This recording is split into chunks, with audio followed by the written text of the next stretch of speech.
Τσιταϊσβίλη για τον Μπαρτόν. Προσποιείται, βγάζει τώρα την παλιά, βρίσκει τον Σκοπελίτη.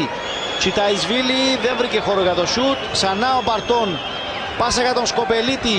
Το γύρισμα, ευκαιρία, Λαμπά, νέο γύρισμα και ο Σόσιν στέλνει την μπάλα στα δίχτυα.